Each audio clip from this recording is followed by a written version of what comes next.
Okay, welcome StrongDads. A little YouTube webinar for you on nutrition fundamentals. The aim or the goal, if you like, of this quick presentation is really just to go through some absolute basics, some fundamental truths, if you will, on nutrition. Primarily looking at fat loss and muscle gain, or muscle mass gain. We'll go through them sort of individually, but let's get cracking and let's just kind of see what we can come up with together. So let's start off with some basic sort of ideas or fundamental ideas I just want to make clear from the start. There is a common sort of theme arising that, Instagrammers and guys that are sort of, big muscles and ripped are, the pinnacle of fitness and strength. And that's not necessarily the case. We take three athletes here with what the general public probably consider to be not great physiques or not great body shapes, but actually what they were in their prime was incredibly fit for purpose. So obviously you've got Mo Farah there on the left, who's what most people would class as a pretty skinny guy, not a significant amount of muscle mass, but world record holder, multiple times, Olympic champion, incredible athlete for what he did, really just an absolutely amazing athlete. In terms of what we do, you've got Eddie Hall there in the top right. I've got a bit of a before and after with him actually. So a lot of people look at that and go, oh, that's a before and after of someone that obviously used to be a fat whatever and has trimmed down. Wow, isn't that amazing? But actually the photo on the left, I think, is taken from when he did World's Strongest Man or when he won World's Strongest Man. So in terms of being a pinnacle athlete, that's the best shape, arguably, he's ever been in. Certainly the best shape where he's fit for purpose. The one on the right is him post strongman days, where obviously he's focused a little bit more on longevity and slimming down. So he's trimmed out a little bit, but arguably you'd say he's in better shape on the left-hand side, depending on what his goal was or what your goals are. And the bottom right, one of my favourite athletes, is a guy called, if you're not into MMA as heavily as I am, that's a guy called Big Country, Roy Nelson. Now, this is a guy who annoyed the hell out of his promoters because actually he didn't look, the part. He wasn't this ripped athlete. He wasn't this, kind of chiseled fighter that I think everyone wanted to see on their TVs. But you couldn't deny the astronomical success he had and the fact he was known for actually being very fit. He's known for having what they would call in the fight game a gas tank. So he never particularly got massively tired.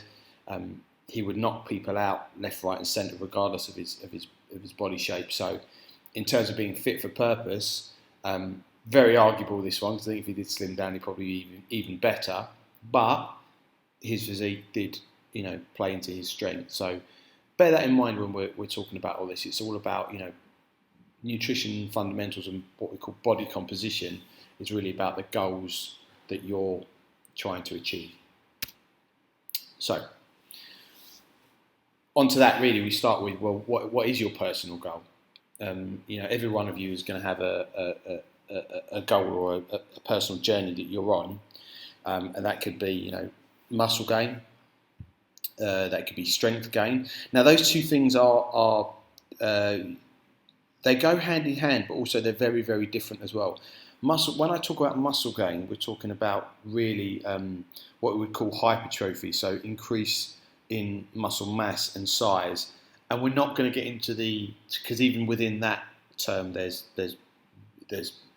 very different types of hypertrophy, but basically you getting bigger or you increasing your muscle mass is not necessarily the same as you increasing strength, and your nutritional sort of profile would actually be relatively same but different in terms of how you would achieve those two things. So strength gain is what we call usually a neuromuscular development, i.e. your brain's ability to sort of switch on the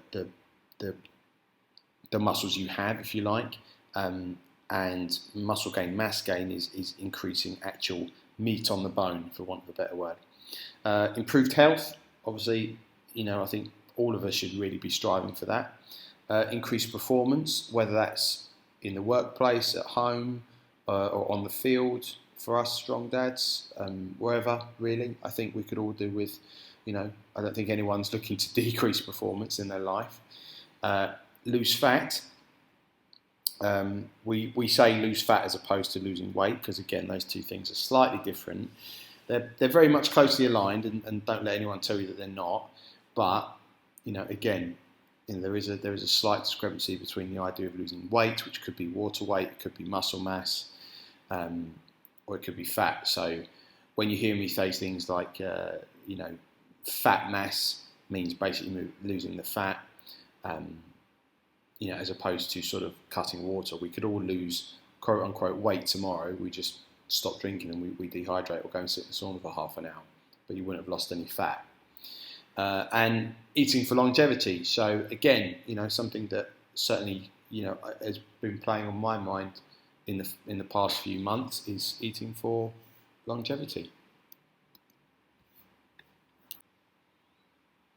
So the premise, sort of where we start, or where we can hopefully all agree to start, is that there are many diets, all with pros and cons, depending on what your personal goal is, and also not just depending on your personal goal, but depending on what your current situation is with lifestyle, with potentially pre-existing conditions, family, all these other bits and pieces that we have to sort of bear in mind.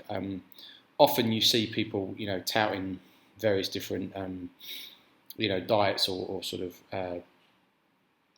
regimes, strategies, whatever, but a lot of the time they're not really relevant to sort of what we do. My favourite one a few years ago was the South Beach diet that everyone was kind of cracking on about. What a great diet, let's all do the South Beach diet. Well, quite honestly, I live in Hertfordshire. And getting the South Beach diet is a little bit difficult. So diets focused, but another thing we need to sort of be clear on right from the start is that diets primarily focused on fat loss are driven by a sustained calorific deficit. This whole thing of all calories are not created equal is true to a level, but at the end of the day, you cannot go against the laws of thermodynamics. And quite honestly, when you really dig deep into all the research, everyone is, or the consensus is in agreement with this. The number one kind of driver, if you like, is going to be sustained calorific deficit. And a simple one, but is needs to be sort of reiterated, over and over again, is that the long-term success of a diet depends upon compliance. So, you can't do something for 2 weeks, have a week off and then expect to kind of have the results. You've got to keep out whatever you choose, whatever strategy you choose. You've got to give it long enough time to see the benefits. Compliance is key. Okay, so let's look at fat loss. Fat loss. Okay, so let's look at some kind of key principles of fat loss. First thing to say is there's more than one way to skin a cat. So again, this all comes down to ways in which you can achieve fat loss. Some people go low carb. Some people do if it fits your macros stuff. Intermittent fasting. Some people go low fat, although efficacy of that is not great in terms of research. High protein diets, again, efficacy in the research would appear to be quite strong, especially if we're doing the sort of training that we're doing. Ketogenic diets, again, there's decent research out there, but I wouldn't get it's not the be all and end all. Vegan and vegetarian diets. Vegan and vegetarian diets, I'm not a vegan or vegetarian basher by any stretch. I actually think that we could all do with eating more like that, just from a ecological and environmental perspective. But in terms of efficacy for strength training, the research, don't shoot the messenger, and I'm happy to back all this up. The research suggests that these aren't the best type of diets for muscle mass and or strength gain. So, but it's not to say that you can't achieve those things on that, but don't start, sending me game changer links and saying, it's the best thing ever, because the research speaks for itself that, the vast majority and the consensus is across the proper scientific nutritional sort of, standpoint is that, these aren't the greatest diets, but done correctly, they will 100% help with fat loss. But underlying all these diets, when you really dig down into the research, goes back to what we spoke about before. It's the calorific deficit that's caused by them. They all have different ways of causing calorific deficit, but essentially it's all about that calorific deficit. So again, we come to basic principles of any fat loss program, and that's all the ones that we just listed previously and more. Diets primarily focused on fat loss and weight loss. Beyond water loss, again, operate under the fundamental mechanism of a sustained calorific deficit. And I know I keep going on about this, but you cannot get away from it. The more fat you have, the more severe your calorific deficit can be. Again, it's all about starting point. So, if you're sort of 5% body fat, you're probably not going to be able to cut 1,000 calories from your diet. If you're 20 stone, for example, you can probably easily cut 3,000 maybe, depending on what you're eating. Again, I suppose, to be fair, it matters on where your starting point, but you get the gist. If you're a little bit on the fatter side, you can probably be a little bit more restrictive in your calorie intake. Weight, the number, does not into account the true nature of body composition. What we mean by that is weight, the number, in terms of what you stand on the scales, doesn't necessarily give you a true indication of what you call your fat-free mass is. So fat-free mass is exactly what it is. So fat-free mass. So what's your mass without the fat? That's the kind of what we're concerned with. Okay, that's the kind of your body. What does your body weigh without the fat taken into account? And that's where things like body fat percentage and stuff come into play, but we'll talk a little bit about that later. Weight as such is a measure of body fat. It's not the greatest measure, but for us in the real world, it's still a good indication of where you're at. I mean, there is no doubt about it. It's still a good indication of where you're at. One thing to be said for this whole, weight loss thing is, people say, oh, well, if you're losing weight, you're also losing muscle mass and blah, blah, blah. Let me tell you now, it's really, really hard to lose muscle mass. Okay, once it's there, it's hard to lose it. It's very, very difficult. Your body's not going to start eating into your muscle just because you've restricted calories. So let's just put that one to bed right now. So what do we need to know? Well, you need to find your total daily energy expenditure, or your TDEE. Okay, I'll put a calculator in the video description. So you can just go online and just basically find out how much energy someone like yourself requires per day. Now, this is always a guideline. This is not an exact science. It's very, very difficult to work out your TDEE to the calorie. But as you progress and as you get to know your body, you'll kind of work out where it is, We need to keep your protein levels high. Okay, again, an extensive amount of research has been done on this, and I'm happy to provide links if required. But high protein diets are consistently shown to be better for improved body composition and reduction in fat mass. Okay, so i.e.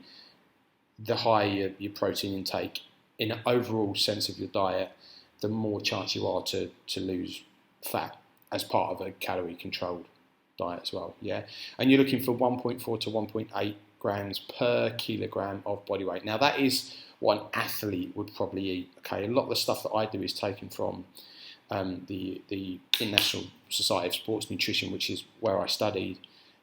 So I go on a lot of their stuff, and they are they're legitimate. They're not some bunch of cranks. It's all peer reviewed.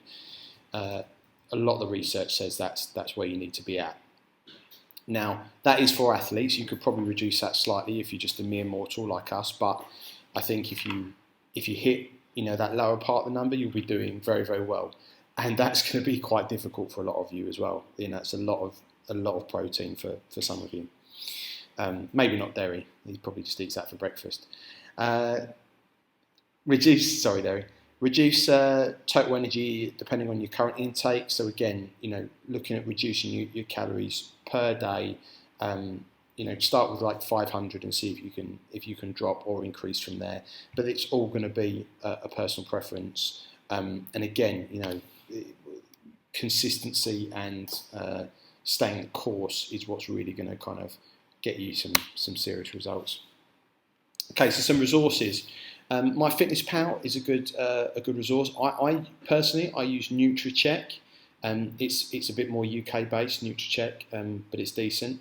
There's a TDE calculator which is there, which will give you a very, very basic underlying of where you're at. As I said, some of the resources I use, ISSN. Okay, if you want to kind of have a look, don't take my word for any of this. Go and do your own reading. Examine.com. Again, good sources of quality information.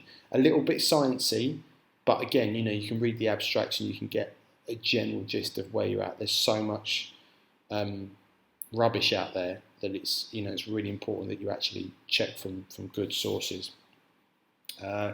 And get cooking. I think things like BBC Good Food, it's always a good website, and just start to practice where you can. People often say to me, well, what do I eat? Well, if you're asking that question, you just haven't done enough research, and I'm not your mother. You're going to have to kind of, work it out for yourself. Okay, so strategy. So how to do it, how to lose fat. These are my personal points. I think you can start with, and again, they're just a massive outline. It's not anything that we can drill down individually, but it's impossible to get a broad scope with the amount of people and the amount of different sort of goals, if you like, within the group. So set your personal realistic goal. Again, that could be something. It should be essentially a SMART goal. So specific, measurable, achievable, realistic, and time framed.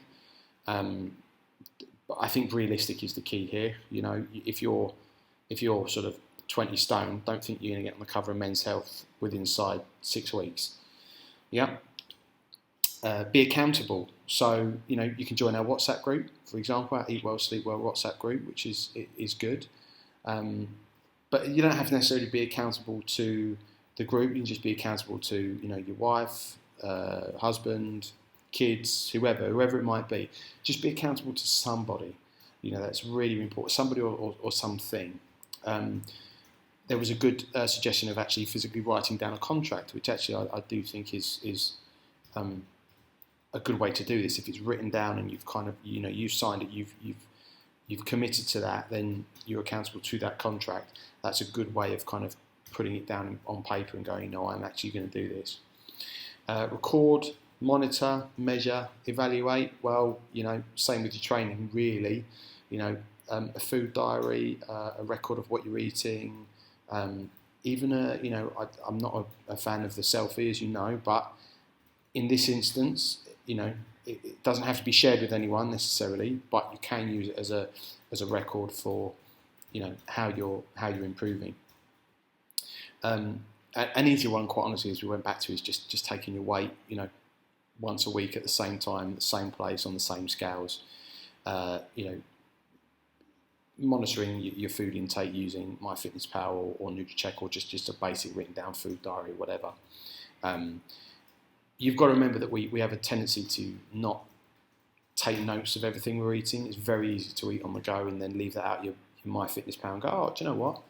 I only had 1,500 calories today or whatever, and actually you had 3,000 because you forgot the burger you had when you were out, or the packet of crisps you grabbed on the train or whatever. So, try and record and monitor, and just be as honest and as concise as you can. Get the family on board. This is very, very important. It's very, very important for you. Very important, as I've put here. We'll change that. Edit that out. Very important to get the family on board. The reason being is because you might be making nutritional changes within your life that don't fit with the family, or that are putting extra pressure on other people, and you need to get them on board for them to understand why it's important to you and why it's important for them that you make these changes. Now that could be a longevity and improved performance. It could be I just want to look better and feel better about myself, but it's something that's often left out, especially in diet and nutrition conversations.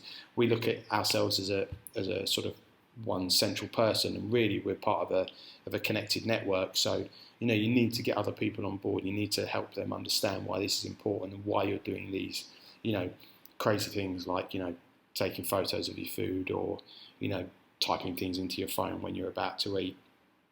Get them to buy in and get them to understand the importance of what it is you're trying to achieve, and the importance of longevity, so that when you turn down a pint after work, or you don't have ice cream with the kids, there's a reason for that. Although I've not turned down ice cream once. Preparation prevents poor performance. Well, it is what it is. I'm not going to go into food prep and stuff. That's probably a whole new webinar in itself.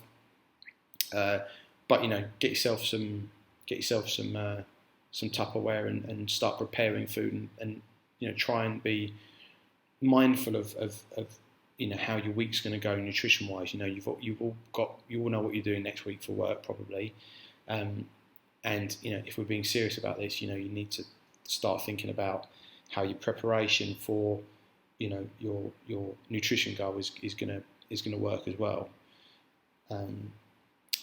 Take it slow and be honest. So what we mean by that is, again, Rome wasn't built in a day. And if it's taken you 10, 20 years to get to the physical place you are now, you're not going to undo that or change that in 2 weeks. You must be in it for the long term. You must set realistic goals and be honest that it's going to take time to achieve what you want to achieve. And honesty really comes down to being honest and open about what you're eating, how you're eating, and your current state of play now. If you keep doing what you're doing, you're going to get what you keep getting. So you are going to have to make changes, and you've got to be honest with yourself about what those changes mean. So one thing I like to say to people is, decide what you want, decide how you're going to get there, and then finally decide if you're willing to make that journey. Because it's not easy a lot of the time. It's going to be very difficult, especially at the front end.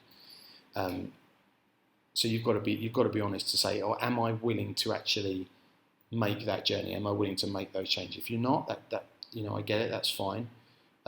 You might have to then reassess your goals again. But you've got to be honest in this. So just to sort of go through some actual kind of things you can do. Set your goals, as we said. they should be visual and measurable goals. Okay, so you want data, but also I like to throw in some subjective stuff in there as well. So maybe selfies or whatever. Maybe a bit of clothing that you can't currently fit into. It's always a good one if we're looking at fat loss, obviously, and measurable goals as well. So literally things like maybe weight. If you want to take it deadly serious, get yourself to a university, get yourself a DEXA scan once a month. I think it costs maybe like £100. Maybe that's just me showing my age. They're probably a bit more expensive these days. But whatever, you can get those if you want to be very, very specific about it. But I think weight is a good measure for most people. Work out your total daily energy expenditure. Use the calculator and keep monitoring that. Download a calorie monitor as a good starting point. So something like MyFitnessPal, which is I think it's free. NutriCheck is free. I think there's a small fee for it maybe, but it's not a lot. I think one thing to do is quite handy is create a food list. So a list of things that you actually like, because often people, again, it comes back to that thing people say, well, what do I eat? Well, I don't know. What do you eat? Create a list of stuff that you like, and then see how that fits in with your goals. Monitor hydration, so drink plenty of water. Again, loads of research suggesting that good hydration will lead to sustained sort of fat loss, if you like, and it's just good for general health. I won't go into it too much, but often we mistake we mistake dehydration for hunger. So just being well hydrated is a good way to kind of keep calorie content down. Monitor sleep. Again, a ton of research coming out at the moment and previously that the more sleep you get, or the better quality sleep, the more likely you are to lose fat mass. So really important that you keep your sleep on check, and that was part of our Eat Well, Sleep Well January challenge. So maybe we'll sort of revisit some of the key learnings from that. Measure, record, evaluate. So decide how you're going to do that. Food diary. You've got MyFitnessPal, weight, selfies, bit of clothing, whatever. Is it working? Give it. When we say evaluate, you don't want to be doing that weekly. You really want to be doing that monthly or bi-monthly, really, and say, is this working? And the last one is experiment, but remember that adherence is key. So, you can try out new ways of hitting these kind of key sort of, diet requirements, if you like, but you're going to have to give it a little while before you decide if it is or it isn't working. Okay, so don't be kind of sold on short-term gains, but also don't be put off by short-term nothingness, if you like. You've got to give it a little while and make sure that you're actually doing what you said you were going to do in terms of reduce calorie intake or increase sleep or whatever it is, to make sure that you're actually adhering to what you said you were going to do in terms of strategy to get where you need to get to. Okay, what is realistic? Take a look at Robert here. I saw this meme, it made me laugh. So this is what most people should have on their before and afters. I see a lot of these. In 2 weeks I've lost X amount of weight off my hips. I've lost inches off this. I've lost centimeters off that. The chances of that being a fat mass reduction is almost zero. Okay, incredibly minimal. Especially if you're generally going about your same lifestyle when you've made a couple of little changes. Maybe you're doing a boot camp twice a week or whatever. You ain't going to have lost fat mass. What you probably would have done, you would have tied up your diet. You would have probably reduced your bloating. If you've cut your carbs down, you'll definitely see a reduction in intracellular water, which over the whole of your body, does make a difference. So your weight, inverted commas, goes down, but your fat mass is probably still the same. Again, long-term thing. Depends on where you're starting. So again, if you are Robert's going to take he's going to lose a lot of, or the chances are he's going to kind of be easier, quote, to lose some of that fat mass than it would if you were someone that was, say, 10% body fat already and you were trying to kind of get to 8%. That's going to be very, very difficult. Genetic disposition, it is a factor and not an excuse. So some of us, are predisposed to carrying a little bit more fat mass than most. We all know the mesomorph, ectomorph, and endomorph body shapes. It's a factor and not an excuse. So it might take someone who's a little bit more, a good way to do is just look at your parents and your grandparents and say what sort of body shape were they naturally, and are genetics a factor? Lifestyle, work, family, got to take all these things into consideration. There's no point doing something like, I don't know, the whole sort of eat 5 meals a day and have a wheatgrass at night if you've got, like I have, 2 kids running around and, working like absolute madness. You've got to kind of fit it in around what is realistic to your lifestyle. Time frames, you should be thinking in months and years, not weeks. Anything with something in weeks behind it, immediately I'm hugely skeptical. You can't really achieve that much in 1 or 2 weeks. You're going to need to be in this for the long term. Expectations versus reality. Again, it's the Robert situation. Again, in 2 weeks, you'd have probably only lost your glasses.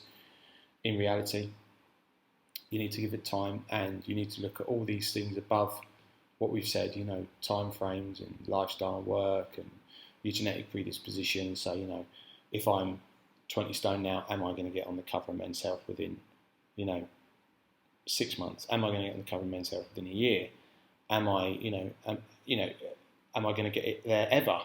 That's a question you need to ask yourself. It's not to say that you can't, but you have to be, grounded in reality. And it's not a straight road. Again, so adherence is key. You will have ups and downs. You will learn a lot about yourself. You'll learn a lot about what works for you, what doesn't work for you. You can't be, demotivated if you hit plateaus or you perhaps go a little bit backwards sometimes. That happens. This is a lifestyle change, essentially, what you're looking for. So, give yourself time and keep experimenting. Okay, quick one on things to ignore. Got a nice little picture of Till here. It's the only one I could find. Someone looking pretty slim, pretty handsome. Body fat percentage. A lot of people use this as a measurement. Again, unless you're doing a DEXA scan at university, this is probably not accurate at all. Okay, I know that they are improving these scales and stuff, but they're really not accurate. So don't take it as gospel. Personally, I think weight is a much better measurement for progress than a body fat percentage scale. Interestingly enough, those things essentially are really, really influenced by things like your current hydration level. So if you're dehydrated and if you're well hydrated, it'll make a difference in what the body fat scale says. Not a fan of it, basically, unless you're getting it done properly by a professional, which is going to cost you money. Social media and claims, well, you're all adults, it goes without saying, doesn't it? Careful of what's being sold. There's no quick fix. Short-term solutions, again, is what it is. We've already hopefully put that one to bed. Supplementation. So supplementation can be white noise. I always use the analogy of someone mowing the lawn when their house is on fire. They concentrate on supplementation. So, what whey protein should I take? What should I be taking? A pre-exhaust, post-exhaust fat burner. Should I be doing this, that, and the other? If you're not getting the fundamental, calorie balance and nutrient balance right, supplementation is almost irrelevant. You don't need it. It's just going to waste money and just, absolutely pointless. So get the foundations right first, then we can talk about supplementation. And personally, I would possibly look at, in terms of what the research says, I would possibly look at, whey protein as a good source, just to up your protein intake, and something like creatine, maybe. You can get into fish oils and everything, but that's more about health and longevity, really, as opposed to, fat mass loss. And fitting a square peg in a round hole. So again, you come back to that South Beach diet thing, or whatever it might be. I don't know. Intermittent fasting is a classic one that everyone that does it, raves about it. But then, you get someone come along and go, well, I really struggle not to eat breakfast, and they'll just try and go, no, yeah, but you've got to do it. You've got to do it because it's intermittent fasting. That's what works. Well, if you like breakfast, have a breakfast. It really doesn't matter. If we're hitting the key parameters of what we're trying to do, it's not really a problem. Okay. So eating for muscle gain, harder than you think. So this is the one for maybe some of the lighter guys that are possibly a bit slimmer naturally, that are looking to put on a bit of mass, or for some of the guys that just want to bulk up a little bit, a good bulk, or a clean bulk is just a ridiculous turn of phrase, but we'll go into that later.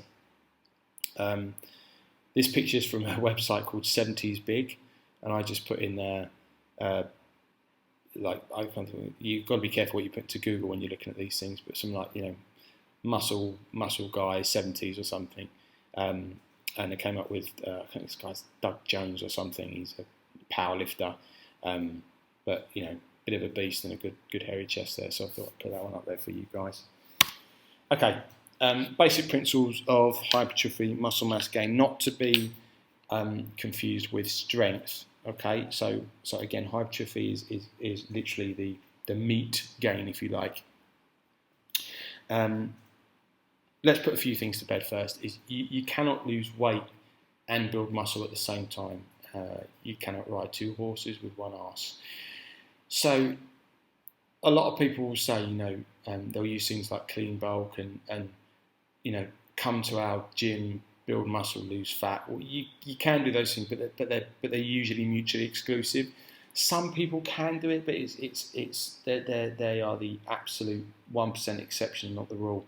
The reason being, at the end of the day, you need a surplus of energy in order to build something. So you can't build something from nothing. Okay, so you're going to need a surplus of energy, i.e. calories, to build mass.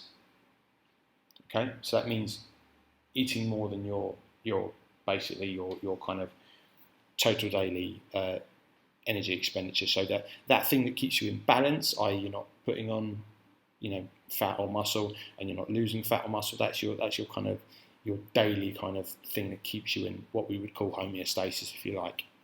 You need to go above that. Okay, so you need to be eating more. You must train appropriately, so you must be doing strength training, and a very specific type of strength training. The more adaptive your body becomes to strength training, you would have to do a little bit more what we would call specific hypertrophy training, and again, that is a whole different presentation in itself. So we're not going to go into that massively, but for most of you guys, most of the kind of sort of beginners / moderate guys, just doing some heavy lifting and some high rep lifting as well will increase your muscle mass if you have the right sort of nutrition and calorie surplus to go along with it. And you require correct amounts of proteins or amino acids in your diet, the essential amino acids. Again, we won't go into all this stuff. I'm not going to dig too deep into that, but just think of it as good quality protein. You're going to need a lot of that. So it comes back to that 1.4 to 1.8, and probably even slightly higher if you're working on muscle mass gain. These are things I'm not having an argument about, by the way. As far as I'm concerned, these are laws. So, if you want to have an argument about this, or you've read somewhere, or someone down the pub or the gym says something different, fine. Put me in front of them, and I'll have a bunch of research, and we can eke it out. But you either go with, as far as I'm concerned, then it's a little bit militant, I know. But you either go with peer-reviewed, scientific, good quality research, and what we quote unquote know, or you don't. I'm not listening to pseudoscience or anything, so this is not really up for discussion with me. So when combined with a hyper-energetic diet, so basically more energy than you need, and heavy resistance training program, protein supplementation may increase skeletal muscle, cross-sectional area of lean body mass. That's taken from the ISIS, and that's a direct quote. Basically what they mean there, eat lots with more than usual protein. So protein supplementation there doesn't mean like taking whey protein, it just means taking more protein than you usually do in your sort of current diet. Will likely increase muscle protein synthesis. Now, everyone knows that, you can never say will, because there's too many caveats and whatnot, but, I'm not going to say will either, but it's very, very likely that you will increase, muscle growth. And also, interestingly as well, something that people always leave out, there will likely be an overall gain in body fat during this period, because depending on where your body diverts said nutrients, again, this is where the whole calorie is, all calories aren't created equal. It is essentially true. Obviously, if I had two guys that were identical, say you took two identical twins, for example, and they were both exactly the same when we started. So we had a clone, if you like, and I fed one of them 3,000 calories of sweets and bread and processed crap, and I said and had the other guy doing 3,000 calories of good quality, higher percentage protein diet with some good other food in it as well, and we had them both on exactly the same resistance program. Do you think those two people would look different at the end of a 12-month training cycle, for example? I think, to be fair, common sense and the research obviously will tell us that 100% they will look very different. Okay, so going back on well, I'm not going back on what I said, but yeah, all calories aren't created equal, and it does matter in terms of how you use those nutrients in your body, but it's certainly nothing you need to focus on. Even if you had, a pretty, crappy diet, if you're eating more and training hard, you will, to some level, have an increase in muscle mass. But the better the diet, the more it will help. Okay, strategy. So how to do it? Again, set your personal realistic goal.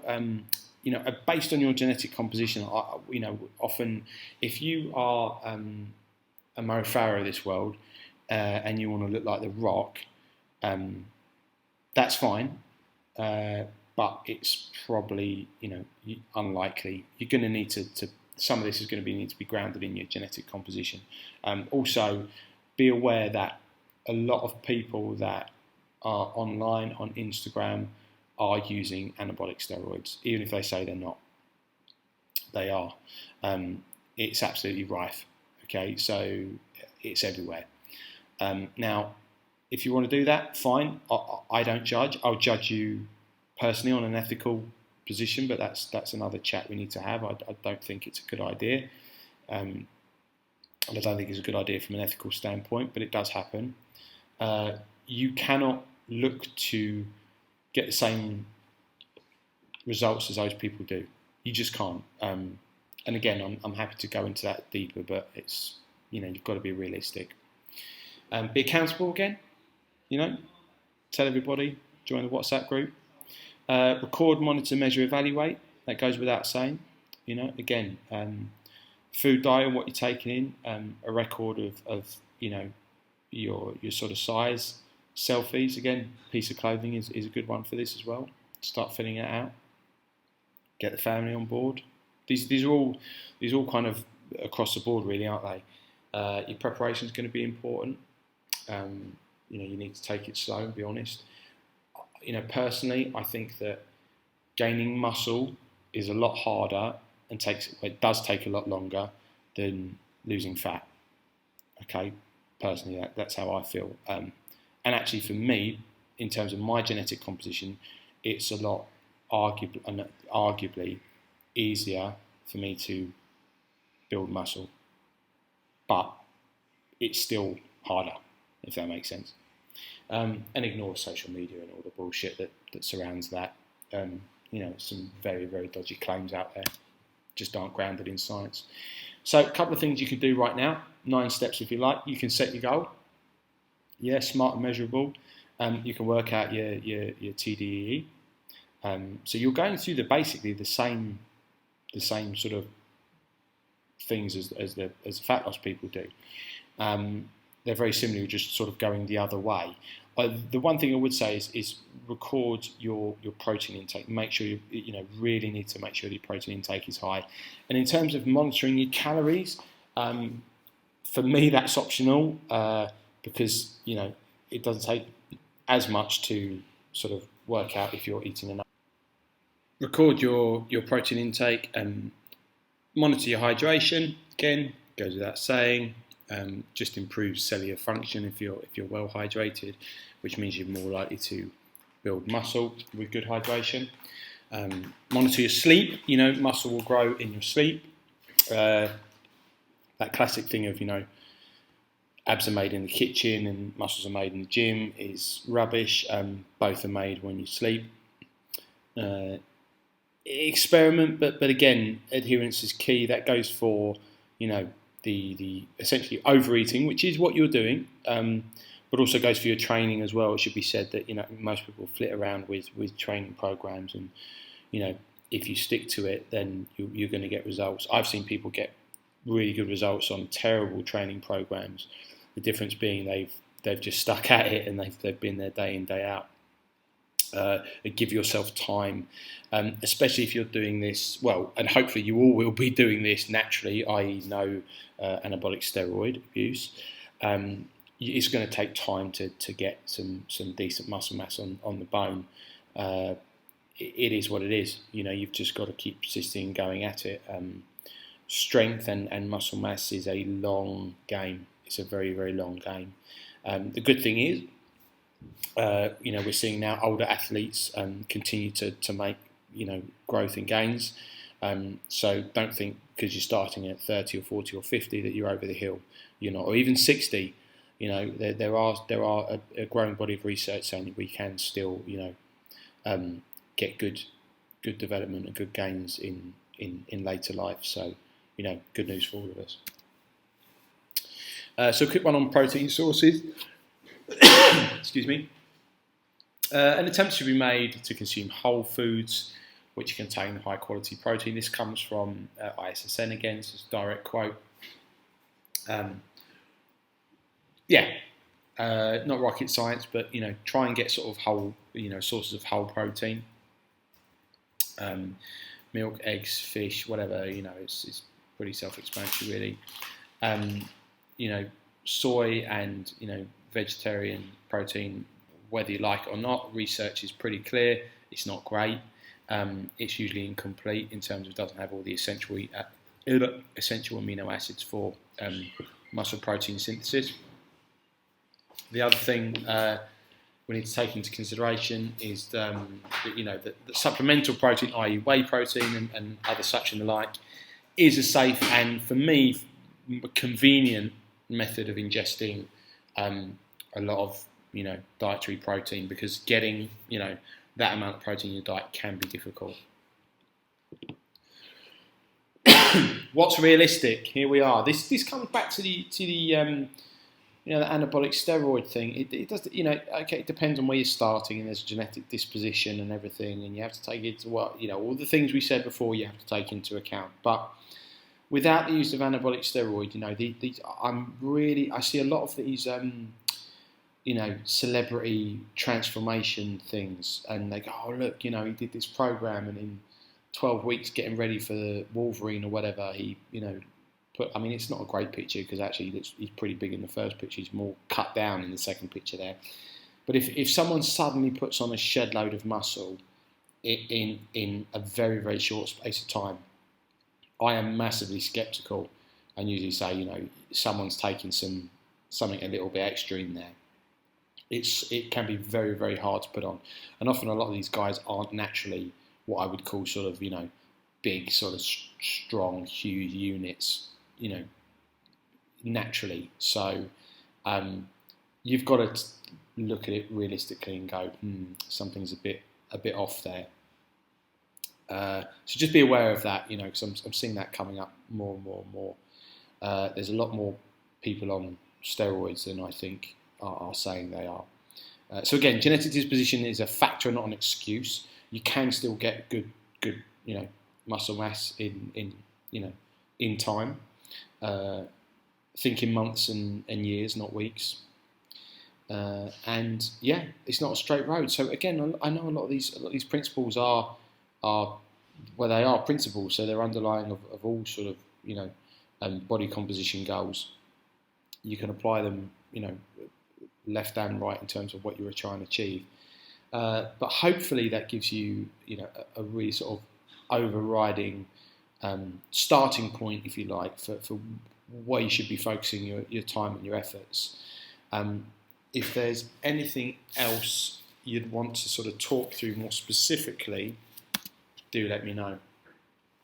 So in conclusion, it's a rabbit hole, this, isn't it? I could do 100 webinars on all different facets of diet and training and where we go from. But this is a real overriding, fundamental principles type of, video, webinar, whatever you want to call it. I think the big conclusion is that the diet must suit your goal, and it must suit the lifestyle, and you need to be realistic. So you've got to be realistic and honest with what you're trying to achieve and the method of how you're going to achieve it and the chances of you actually, reaching that goal and adhering to it. So if you have anything specific you'd like me to kind of, talk about or perhaps do a quick sort of webinar on, feel free to put it in the comments below. I'm happy to help where I can. I'm also, I'm not a huge expert on this sort of stuff. I have sort of studied it to a good level, but not, a long time ago now. And obviously things change consistently, but I think underlying fundamental principles pretty much remain constant. And, if we need to get specialists involved, we'll get specialists involved. At the moment, I can give you opinion and what the research says. Beyond that, it's like I say, there's experts on every little nuanced and niche field of this. So, hopefully we'll sort of navigate this minefield together. Hope that helps, guys. It's about 45, 50 minutes. So wow, that's a lot of me talking. So thanks for sitting through it, and see you on the field.